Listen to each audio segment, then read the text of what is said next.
Cette année, comme les deux précédentes, est marquée par une baisse des intentions d'embauche. 36 000, c'est 4 000 de moins que l'année dernière. Et parmi les facteurs qui expliquent cette baisse, certains sont bien spécifiques.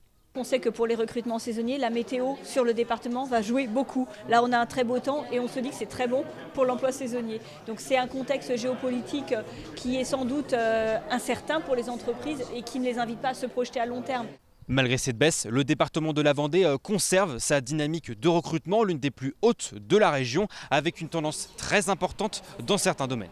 On a des secteurs qui se démarquent un peu, surtout sur les intentions d'embauche, je dirais pérennes. Tout ce qui va tourner autour de la santé et du service à la personne notamment.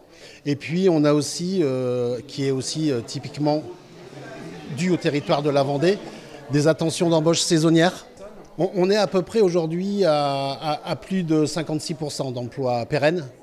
Donc voilà, le reste plutôt en emploi saisonnier. Dans cette enquête, le département a été divisé en 5 zones et parmi celles-ci, le sud qui connaît une véritable difficulté dans les intentions de recrutement. On va recruter partout, mais là c'est vrai que le sud du département, cette année, se détache avec une part des intentions anticipées comme difficiles très importante par les entreprises. Et ça, c'est quelque chose de nouveau. Mais parce que aussi, je pense qu'il y a une reprise économique sur le sud Vendée un peu plus importante que d'habitude. On a des projets qui arrivent sur le sud Vendée et une population qu'il faudra amener vers l'emploi, qu'il faudra former de plus en plus. L'objectif est maintenant de mener à bien ces intentions d'embauche, qu'elles se concrétisent et de pouvoir répondre aux besoins de recrutement de toutes les entreprises de la Vendée.